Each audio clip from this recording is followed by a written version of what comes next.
What's up, everybody? Troy Cartwright here. Welcome back to another episode of 10-Year Town. We are getting ready to fire up a new Q&A episode. So, if you got a question about songwriting, publishing, what's my favorite restaurant? What's producer Ben's favorite restaurant? Would a dedicated rail line help ease the traffic crisis in Nashville? What's my favorite book?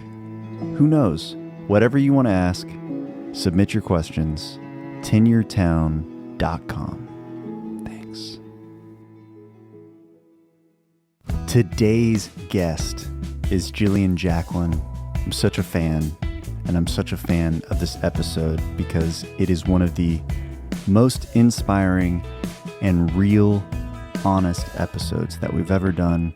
We talk about the highs, the lows, and everything in between, staying inspired, staying grateful, and so much more.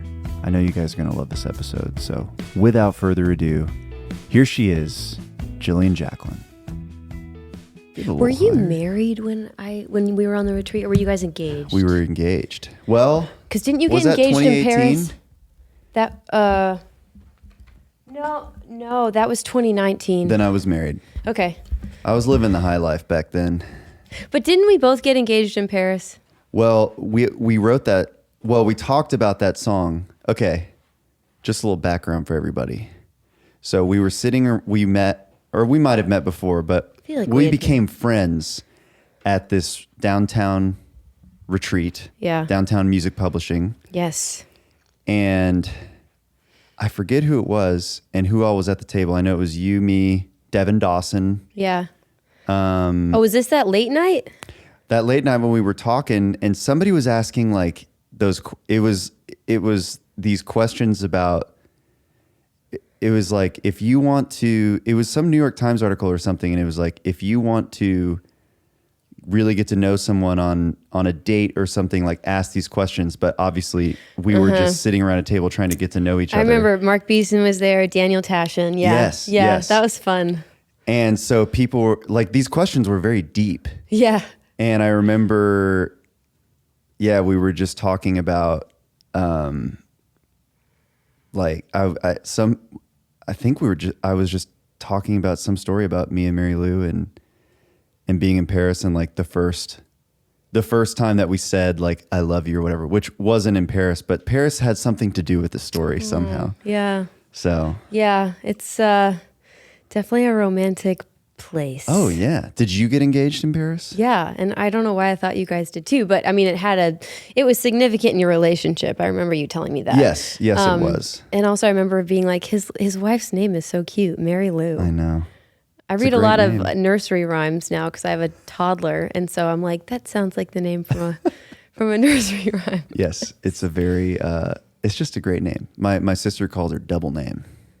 You know, before you got engaged, she's like, this was like when we first started dating. Old like, double name. That girl with two names. Oh my god.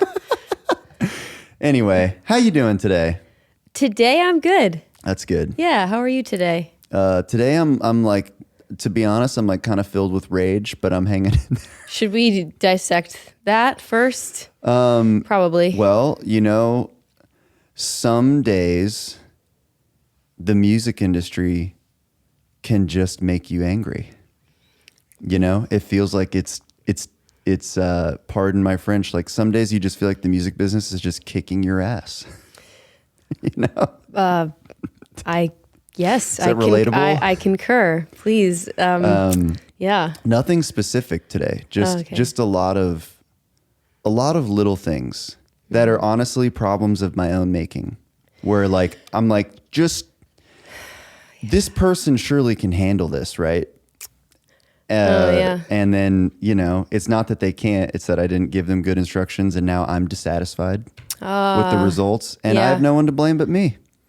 Fair. And I know that's fair. It's a hard lesson to learn, though. Well, I've learned it so many times. I just keep. Well, probably because you're trying to hold on to like some shred of like teamwork makes the dream work. Like, you have to trust people in order to do this. In order to curate your village, you have to give up trust, right? Correct. And in doing that, you are opening the door to mishandling, obviously. I've done it many times. Yeah. And I felt the way you felt, where I was resentful and frustrated that they couldn't do it as well as I would have done it myself. Yes. And that was just another lesson for me in, like, there is absolutely no actual control here. And like you said, a lot of it didn't really matter in the grand scheme. Yeah. You know? Yeah.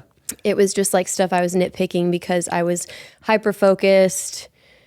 I've had a few people tell me that I was like one of the only artists they had met that could actually manage themselves, which at the time didn't feel like a compliment. Yeah. It felt like let go of the reins a little bit. But I see what they were saying, because I was probably like you are, where I was like, no, I really want it to like look like this and be like this. Yeah.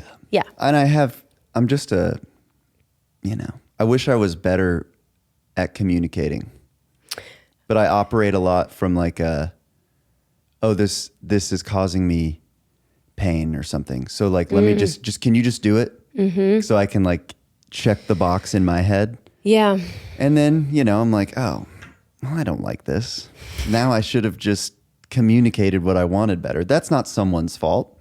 No. That they were just trying to help. And I was like, yes, but I had a completely different idea that I never explained to you. And you didn't read my mind. Totally. That whole like communication is key thing. Yeah. But I have to say, like, this could also be pertaining to the fact that now more than ever, we as artists are expected to know how to put on like 12 other hats that we didn't have to put on like a decade ago, I feel like, even. Yeah. And so maybe this one's just out of your jurisdiction as like, what do you think? Well, that's a great point, because I feel like so much of what I'm doing on a day-to-day basis is so far out of my jurisdiction. But, I know. This is reality. This is what it's like to be an artist in 2024, and it's much more than a full-time job. It's all consuming. It is. It's 24/7, and I got over all of the grumbling about it about, I would say, a year and a half ago. Yeah. I stopped making it like part of the conversation. Yeah, it just is what it is. It just is what it is. But I did resist it for a little bit, and then I was like, this is boring now. Yeah, there's no complaining. No. And that's why I was saying earlier, it's like I'm filled with rage, but I'm just mad at myself because I know better. Yeah. And and I'll feel better tomorrow. I just probably haven't slept enough or something, I haven't slept enough in years. Yeah. I think at some point when you reach like your 30s, like sleep, like no matter how much you sleep, you're just never going to get enough ever again. Tired. And that's fine. Like there's another level of creativity that comes from being like really, really tired too, right? Yeah. Like you just like, you kind of succumb to like this sort of half awake plane of existence. A fog. Yeah, you're in a fog. Yeah. There's creativity there. Yeah. Well, I always kind of start this thing off, although we've been chatting for a while already, with the same question, which is how long have you been in town?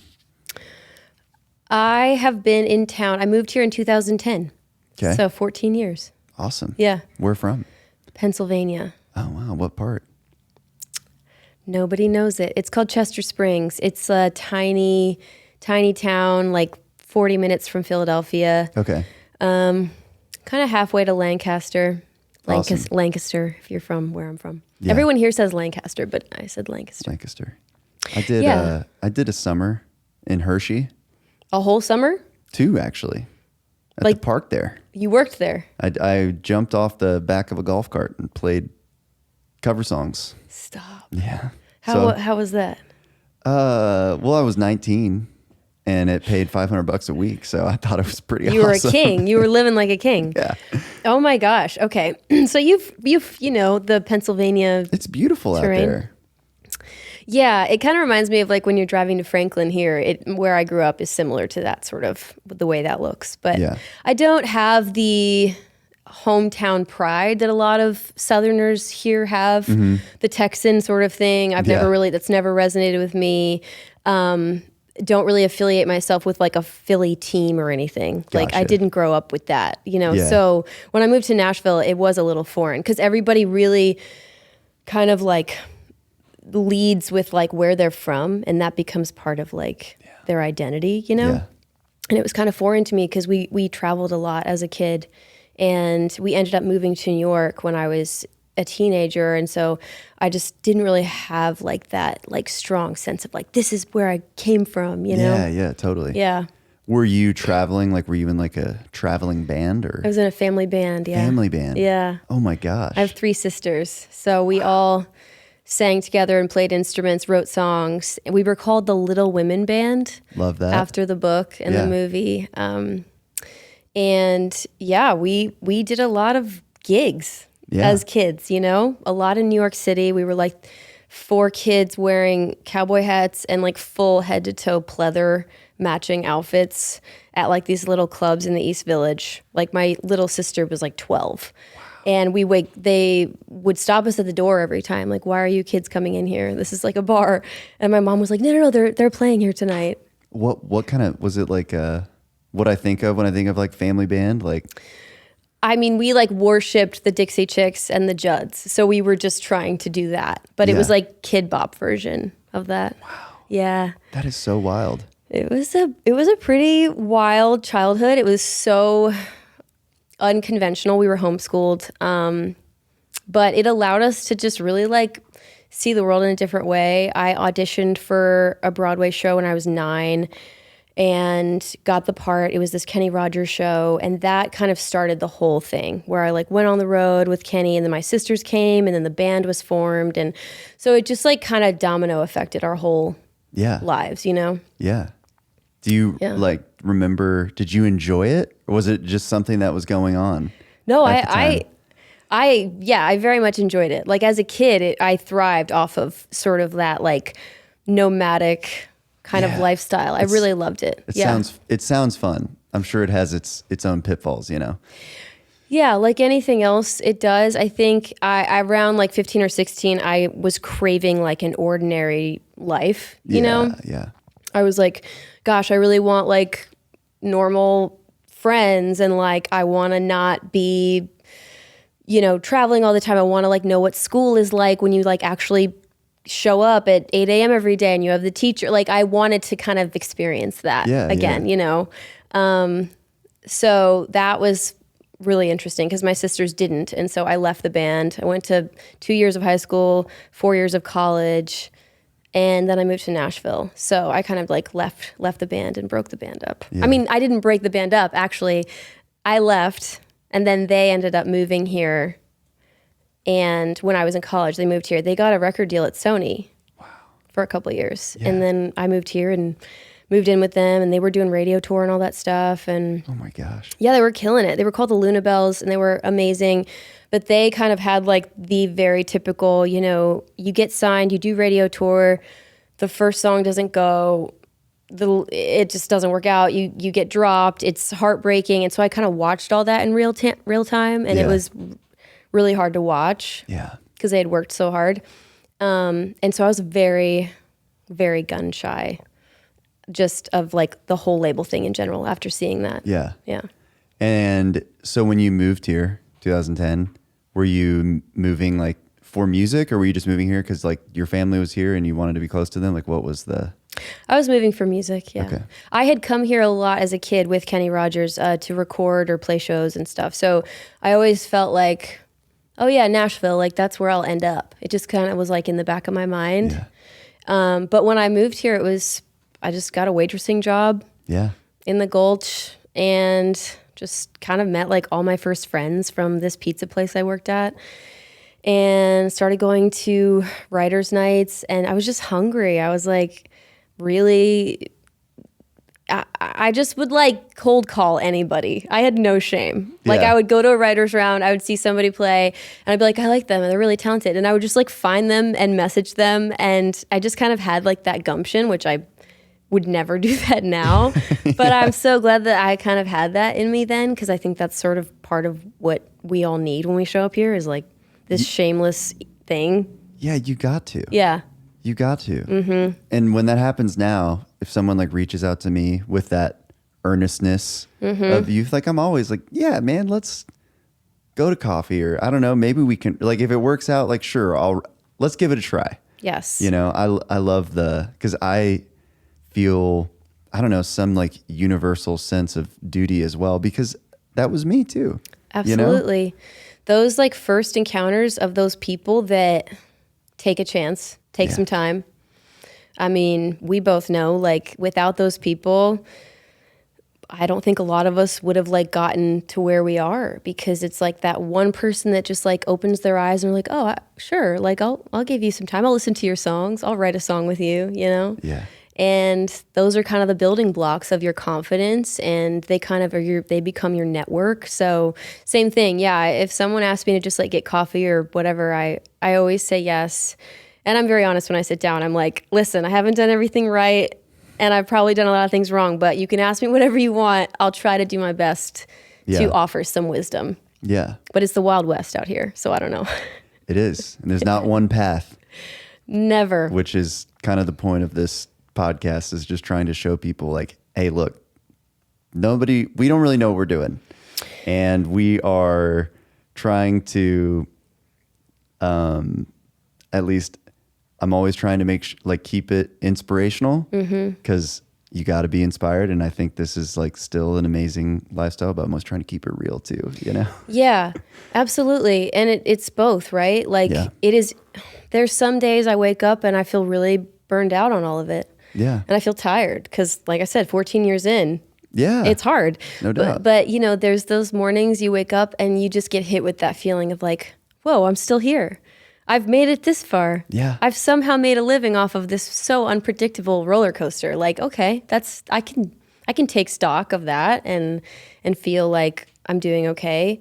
And I think, you know, for me, it's funny, like the whole 10-year town thing. Yeah. I was thinking about it, like driving over here. I was like, well, in a weird way, like I kind of had the experience of like what it feels like for things to move like faster. But at the time I didn't see it that way, you know, because you know, 4 years in, I was signing my first publishing deal. And then 2017, I did my first late night. And now looking back, I'm like, you weren't really taking it in. You weren't really appreciating how quickly things were moving. Yeah. You know, I was just kind of like, where's more? I want more, you know? And so I think it's really interesting now to be on the other side of that and be like, wow, I wish in some ways I had replaced expectations with like faith of like it will all work out the way it should, instead of like this has to be this way, you know? Yeah. But that's just a hard-earned lesson right there, you know? I've got a lot of those. Yeah, yeah. The wisdom comes over time. Yes. You know? Yeah. What was your first publishing deal? And how, like, had you been in town, what you said, 4 years? Yeah. So I believe, I met Steve Markland in 2014. So downtown was my first deal. Yeah. And I was waitressing at the time, bartending actually. And I was like the worst bartender known to man. Horrible, but whatever. Paid my bills. And Topher Brown and I had met actually randomly at the basement, messaged him on Facebook. Yeah. We got together, wrote our first song, and we just spent, about a year. Well, we had met, in 2012. So we spent like a couple years writing and just like making an EP, and that's what Steve heard. So Steve signed me off that, and I was there for 6 years with Downtown. You know, I went on that Downtown music retreat in, I guess, 2019 or something like that, 2018. And everyone who was a part of Downtown speaks so highly of their experience there. Yeah. What was it about Downtown that made it so, I don't know, beloved, so magical? I think with anything, it starts from the top down. I think energy has so much to do with it. I think Steve felt sort of like almost like a father figure in a way, because he has such a warmth, and he's very discerning, and he's very intentional. And so I think he almost used like this sense of like creating like a family atmosphere with who he signed and who he hired. Yeah. So it never really felt like you were walking, even into the publishing office, it never felt like you were walking into like a business. Like it just felt like you were going in and everybody had this like, I think it was just like really everyone, it was like synergy in a way, you know, like we all kind of were there for the same reasons. And there was also, I think now that I'm thinking about it, I think humility was a huge part of it. I think Steve came from such a humble place, and there was never this sense of like, I know better and I'm going to tell you how to do what you're doing better. It was a sense of like, I respect what you're doing, and I want to collaborate with you on building your strengths, you know? And I just think that's rare from what I've heard from other, you know, writers with their publishing companies. I think sometimes it can take this feeling of like more clinical, you know, and it never felt clinical at all there. Yeah. And we spent a lot of time like building that rapport with each other, like a lot of drinks, a lot of hangs, a lot of parties. Like it was very natural for everyone to just kind of like want to hang out with each other. Yeah, I think that really, that's probably what stuck out the most to me, because when I moved to Nashville in 2016, I didn't know anyone. And so I just remember going around to different places and seeing, like at downtown, it was like, oh, all these people seem like they're great friends, or whether or not that was true. That was the vibe that was coming off, you know. And you'd go to, I don't know, some other, like Seagale kind of had like a certain vibe. And I was just like looking for a place to belong. Yeah. You know? Totally. And I don't know, you know, I mean, you find it over time. That sense of belonging, right? Yeah. It's like what we're all kind of searching for. Yeah. And I think I don't want to like say this negatively, but you know, as the town has grown and as like more and more companies have popped up, I do wonder like, is it the same? You know, now I'm at Cobalt and they're equally as amazing, you know, and I've built a great relationship with all of them over there. But it does feel like there's like this quantity of options now that are happening. So you don't have as much of like the, you know, like when I moved here, there was like the top 10 publishers and like you knew all of them. And like you knew when they were having their like parking lot barbecue. Like it just feels like it's changed, as everything has, you know? Yeah, I mean, country music is just, and the city of Nashville. Yeah. It's just grown so much, you know? It's different now, but you know, that's one thing you can count on is everything changes, you know? Yeah, I have a hard time not resisting it, but you know, same. It is what it is. So you sign a publishing deal in, like you said, 2014, and then I guess at some point you get a record deal and do that whole thing. How did that, like, I don't know, how did that come about? That came about from, I started releasing songs independently, and I guess somebody at Big Loud, I'm not sure who it was first, maybe it was Seth or Chief at the time, Clay Honeycutt was there.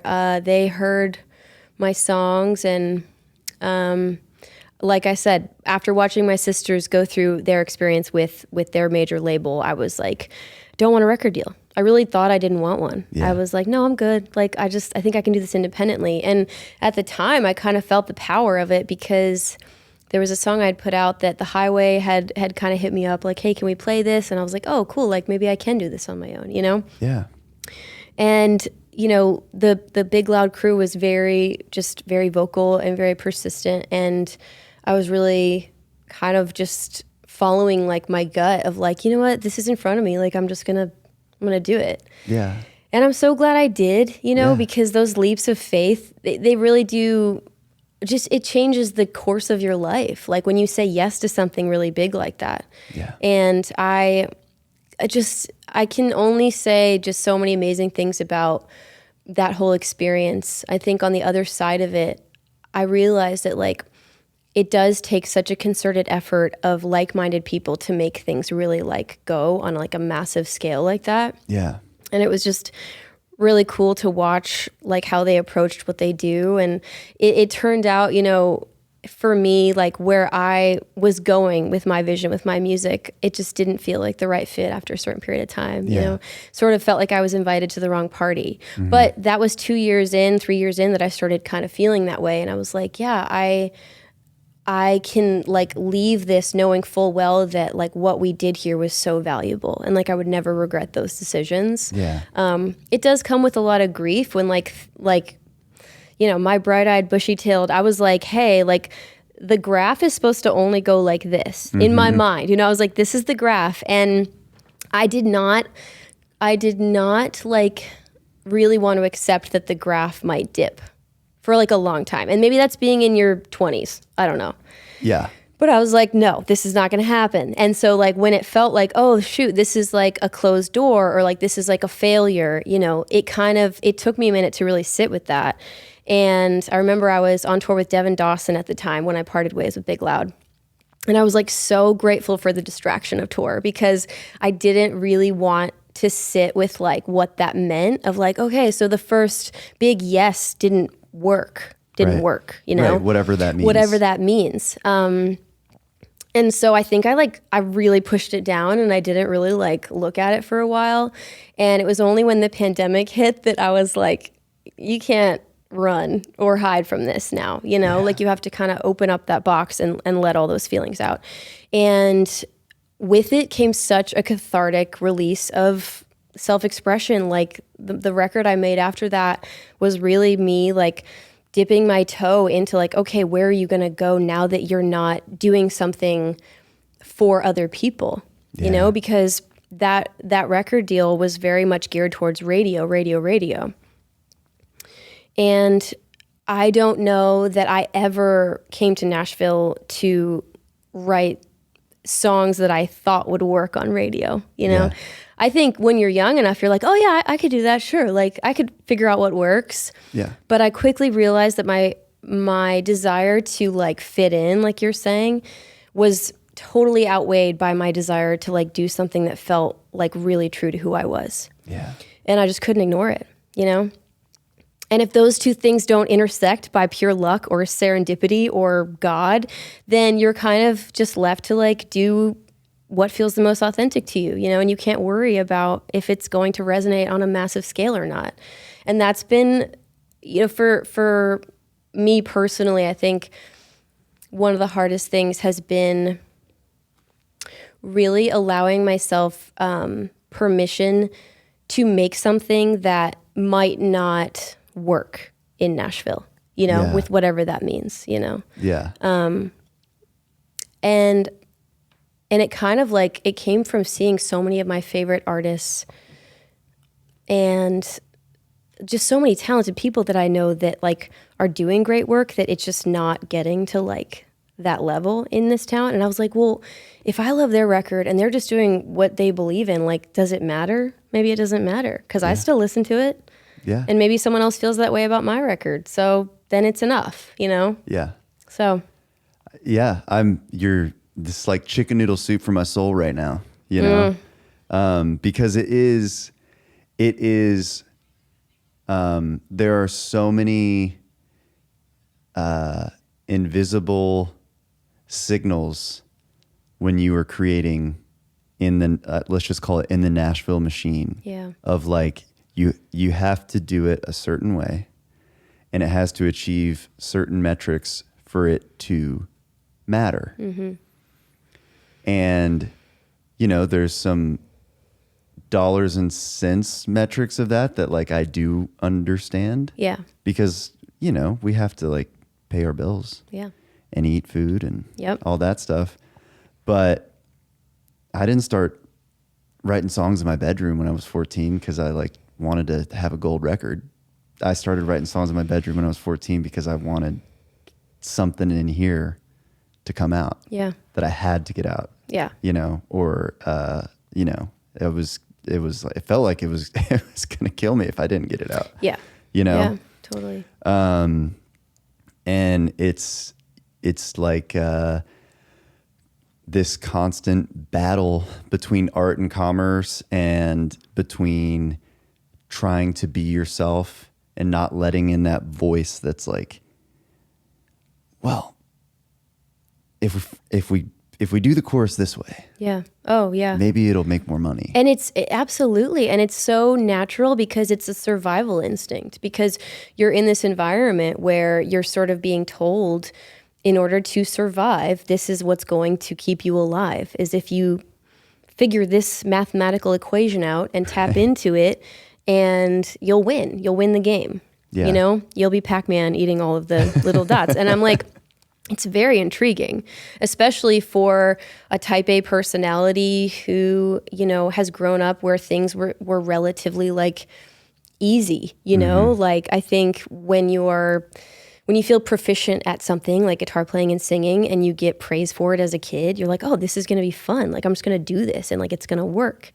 And I think like anything else, relinquishing, like this is like grand scheme stuff. This is like at the end of your life. Like when you look at your life and you're like, relinquishing control of whatever that path is supposed to look like for me, like that has been sort of my biggest MO right now in my life, is like, what is Jillian really going to be focused on at the end? And if I can just get to that perspective, I can kind of like locate what's going on. And I think, you know, even you, like starting this podcast, like that bravery of like, hey, I'm going to like diversify my energy right now, you know, instead of just driving myself into the ground, like only doing like this one thing, I'm going to like open up another portal to like another place where I can creatively explore themes and ideas. And like that feeds probably your music, you know? Yeah. And I think for a long time, I was such a like tunnel vision person that I didn't allow myself like room to grow in other areas, because I felt like if I didn't just focus on being an artist, I would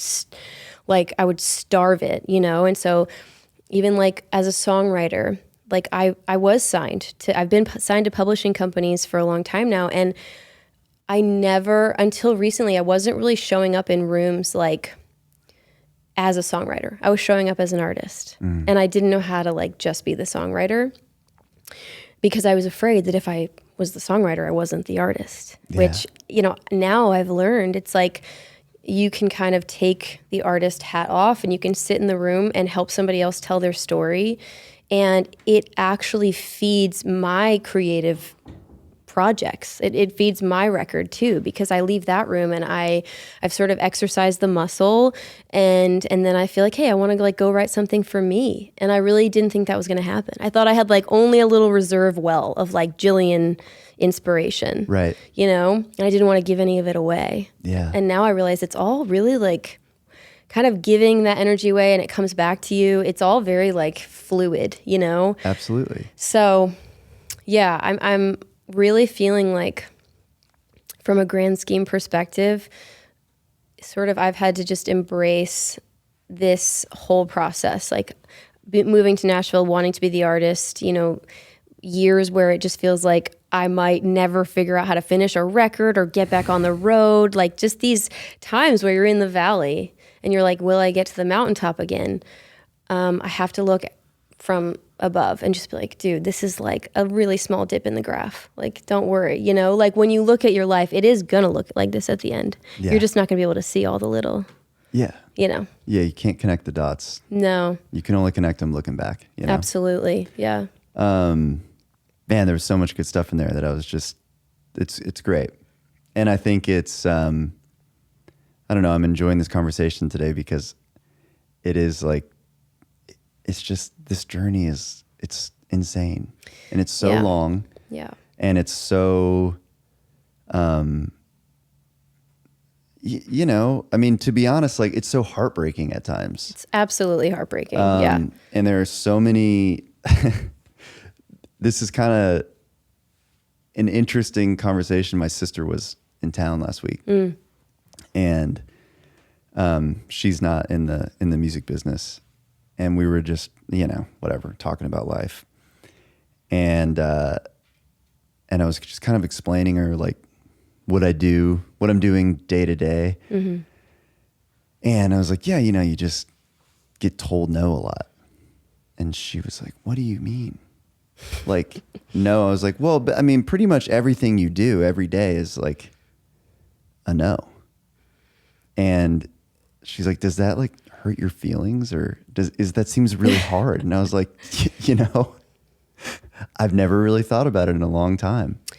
Yeah. About it's, it can be hard, but I don't think about it that way anymore, because I just feel happy to, in its purest form, I wake up and I'm like, man, I can't wait to write a song today. And I don't know what it's for. I don't know what it is. I have no expectations for what I'm doing today, other than if I do a good job, mm-hmm. or if I create something special, then it will fill that well. Mm-hmm. And beyond that, I can't control it. You can't, but you are human. And what your sister asked is so valid, because it's like, in what other job, like a doctor, right? He's going in to diagnose or do a surgery. He doesn't walk out of the surgery room and he's not waiting for applause or, oh my gosh, you did such a good job. Wow, that was an amazing surgery. Well done.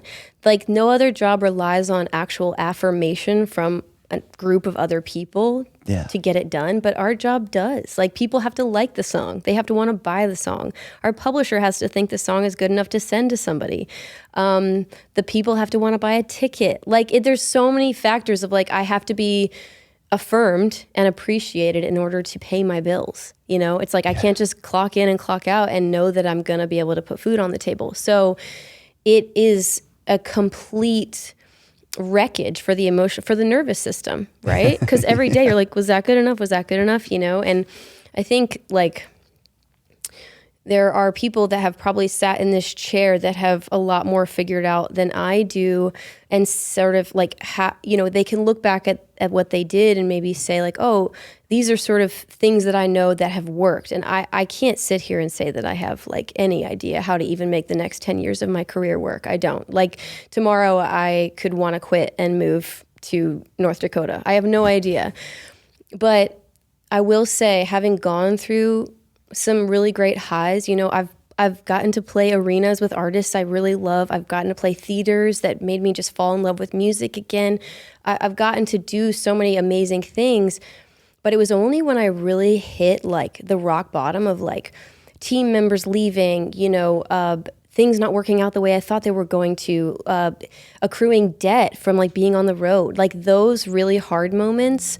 That was really when I got to a place where I was like finding the why in what I'm doing and finding the gratitude in it, and still being like, do I want to do this? Yes. Okay, then I'm going to be grateful that I get to do it, because I know a lot of people that quit, and I know a lot of people that never get to where I've been. Yeah. So I've just like, I'm becoming a note wall taper. Like, I never was this person. I'm like, I'm going to start taping notes to my wall, because I got to that point in my career where I was like, I have to have visuals every day to just like rewire my brain, instead of the scarcity of like what I haven't had yet, what I haven't achieved yet. It's more like, I'm still here. Yeah. I still get to do it. What kind of things do you have written down? Because I'm a note card. I'm the same way. You are? Oh yeah. Like, historically you've been this way? Funny that you mention it, because it was probably when I was getting close to rock bottom a few years ago that I started doing it in earnest. Yeah. I'm trying to think some of mine. It's like one of them I wrote recently was like, it's not going away. Like, stop waking up every day being like, it's all gonna stop, because it's not, it's not. And I can't survive day to day with that mindset of like being in absolute panic. No, you cannot. Yeah. Your nervous system can't. Yeah. Yeah. I've had to learn that the hard way too. Yeah. Yeah. Oh man, I had some crazy, like, I've never talked about this before, but like after I got off the label and stuff, like I was having like these really insane health problems. And I went to the doctor and they were just like, your blood pressure is like insanely high. Wow. Do you have anything in your life that's stressing you? Like, I wonder what it could be. Yeah, I do. So I just had to find some tools to deal with it, or I was, yeah, gonna be in a bad way. I had some similar situations. Yes. Yeah. And we're not alone. I know many other friends that do what we do, that it's we kind of all hit those places. And yeah, there's one thing I wrote that is, there's always a little blue hue, which is the hottest part of the flame, right before it goes out. And as long as there is still that little bit of the flame left, I can reignite the fire, because you hit these obstacles in life, and it does sort of feel like you're trying to get up the mountain with a ton of bricks on your back, and you're like, oh man, am I ever going to get to where I'm trying to go? And I do feel like we all sort of are presented with the lesson we personally are meant to learn. I'm not going to get too deep here, but I feel like we all have these lessons we're meant to learn in life, our specific lesson for us. And the longer you try to outrun it, the more it finds you. And so I think that surrendering of like, what is my lesson here? And for me, a lot of it is like, what I do is not who I am, even though it feels like it is, because I've put my entire life into my songs. Yeah, there has to be a separation, because like you said, I won't survive. It's too hard, But I cling to that still, though, because I don't want to make music that isn't from my most real, raw place. I'm not interested. It's boring to me. I'd rather not make it at all if it's not really like the most personal thing I can say, Yeah. Yeah, it's so good. I love that. Yeah. You're very inspiring. Do you know that? I do not. I don't feel inspiring at all. Thank you. I think you're inspiring. Well, see, I don't feel inspiring at all. So you're really inspiring. This is like doing something like this is extremely inspiring. I think this is awesome. I've watched all of these, and they're all really, really good. Thank you so much. I love doing them, and I love doing this because you said it earlier, like it's a little bit different than just writing a song every day or going on tour. It's kind of like a different avenue. But I like stories. I like hearing people's stories. I love, I feel like when you get somebody's story, it's like roasting a nut, and you eventually like it cracks open and you get to see what's really inside. How did you decide to start doing this? Well, it started off, I kind of wanted to. I had an idea that I wanted to, but I didn't know what to do. Okay. If that makes sense. Yeah. Like, I like talking to people. I like hearing people's stories. And it was, we tried a couple times. Producer Ben and I here actually like made a couple episodes at my house. It just wasn't quite right. We were searching in the dark, Yeah. And then one night I was sitting at the kitchen table with Mary Lou, and she was like, you should make a podcast called 10-Year Town and just ask people how long they've been in town. It was like, of course, that's the wife with the knowledge. Oh, we get a lot of business done at the kitchen table, Yeah. That's awesome. And that was it. And then from there, it was just, figuring it out. So cool. Which has been a process too, but this has been, very rewarding for me. And it's very rewarding going around town or wherever. I mean, it's affirmation, I suppose, but just getting messages from people like, hey, I'm moving to town and I found your podcast, and like it's helping me so much. Oh man, I love that. Stuff like that is just, I don't know, it makes it worth it to me. I love that, because I think when I first moved to town, obviously nothing like this existed. And also, I feel like your podcast has explored themes with people who have been through the trenches. And so they're not just coming on to tell you about all the accolades. They're coming on to tell you about the in-between moments where they didn't know if they were going to move here or move away or stay here. And those are the ones, when you're going through the hard time, those are the ones you want to hear, where you're like, can I get through this? Do do I have it in me? And you listen to someone else be like, I had $7 in my bank account. I had nothing going for me. And the next day I got the call, and it's like those crazy stories where you just hang on. You're like something that just keeps you hanging on and chasing the dream. That's it. That's it. That's it. Yeah. But you said it best. It's like when you have just a little bit left, you could still start a fire at any time, Yeah. I've had to really cling to that. Obviously, becoming a mom, my time becomes much more precious and valuable, and my needs for these first formative years, take a backseat in a lot of ways. And so I've had to really remember that, like, what is meant for you it's not going to forget you, like whatever you're meant to have in this life is going to find you. And so, and I also I really admire these careers that are like the ones that were these long marathons of just keep showing up, keep staying consistent. Those are the people that I look at and I'm like, I want to do that, Yeah. It's not about how young you are or how viral the song is. It's like, did you just keep going when you didn't know that you could? It's the only thing that you can actually control is that you just got up the next day and did it again. Yeah.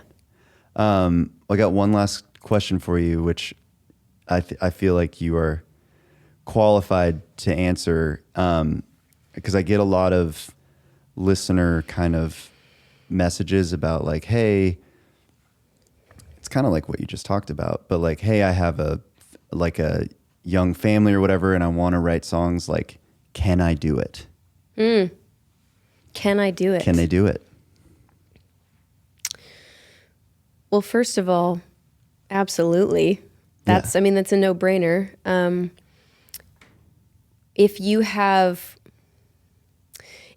sort of this, like I said earlier, this sort of expectation of what might happen, I would let go of that. And I would just say, is it enough for you just to create songs because you love creating them? Because even those of us that are signed writers, we have to get back to that place. It's not about the money. It can't be, because if it is, we're doomed. So if you just love writing them so much that you can't put the pen down, then yes, you can do that.